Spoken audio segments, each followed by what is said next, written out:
aangat ang bukas sa bagong Pilipinas. Ating pag-uusapan ang mahalagang karapatan ng kababaihan, ang kanilang kontribusyon sa iba't ibang sektor at ang hakbang upang higit pang mapalakas ang kanilang posisyon sa lipunan. Kung titingnan natin, noong unang panahon, madalas na ituturing na pangalawa lamang ang kababaihan. Bakit? Kasi noon, mas na-recognize ang kalalakihan. Maraming kultura at lipunan ang hindi nagbigay ng pantay na pagkakataon sa kanila sa edukasyon. Noon, ang mga kababaihan ang turing sa ang hindi nakapag-aral. Kasi ang mindset is mag-aasawa rin naman yan. Sa bahay lang naman yan. O kaya noon ang binibigyan nila ng halaga na mapag-aral ang mga lalaki. Kasi sila ang head ng pamilya. Noon yon. Ngayon, ang mga kababaihan ay karapatan na nakapag-aral, nakapagtapos.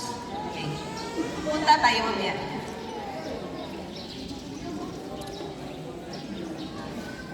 Sa edukasyon, trabaho at politika. Noon, walang babae na sa politika.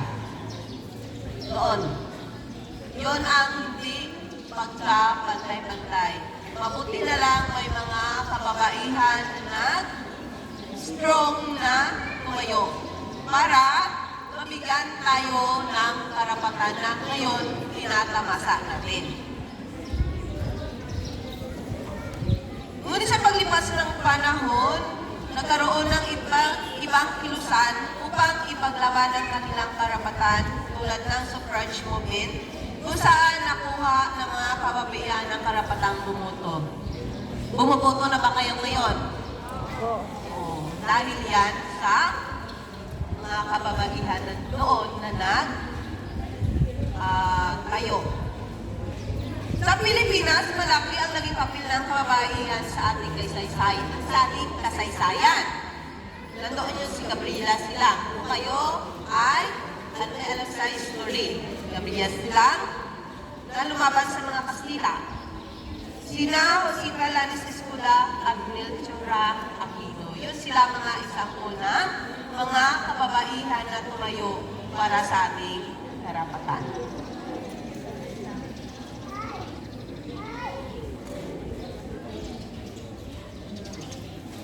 Ang tanong, malaya ba kayo ngayon?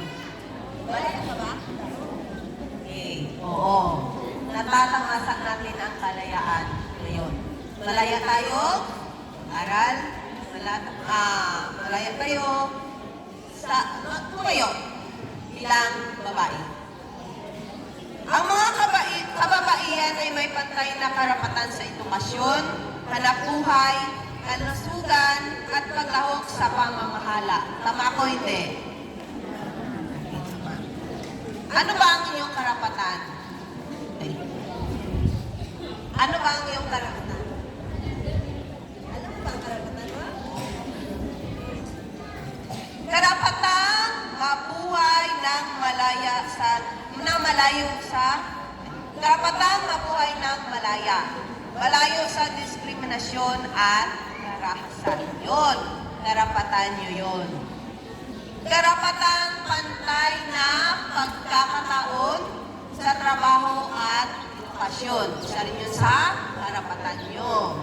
Karapatang makilahok sa pampulitikang proseso. At karapatan sa kalusugan at reproduktibong serbisyo. Kaya natatamasa nila yung karapatan ngayon. Sa ating mga nanay na buntis,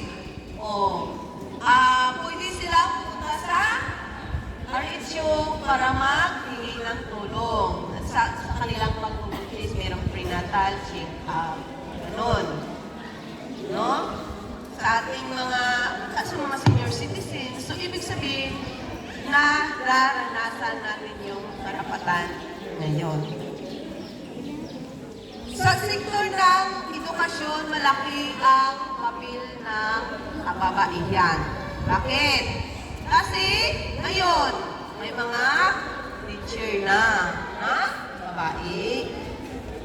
Ang mga kababaihan ay mahalagang bahagi ng sektor ng edukasyon.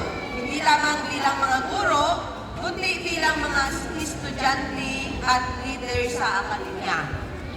Sa pamamagitan ng edukasyon, mas nagkakaroon sila ng kakayahang pagbuhin ang kanilang buhay at maging bahagi ng pagpaunlad ng bayan.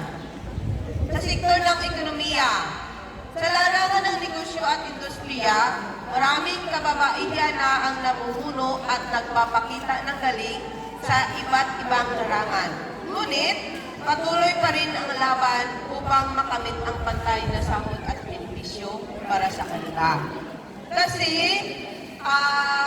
nakamit natin ang karapatan natin, pero ang iba hindi pa rin nakakaranas. Kasi mayroon pa rin diskriminasyon. Ang mindset na babae ka lang kasi, mas maano yung lalaki. Yun ang mindset. May mga mindset na ganyan. Kaya may mga nakakaranas na hindi pantay na ano sa kanila. May mga times na mas mataas ang sahod. Kundi kaya yung mas ginabigyan nila ng yung lalaki. Sa promosyon, mga ganon. So, mapalad kayo kung nararanasan nyo yung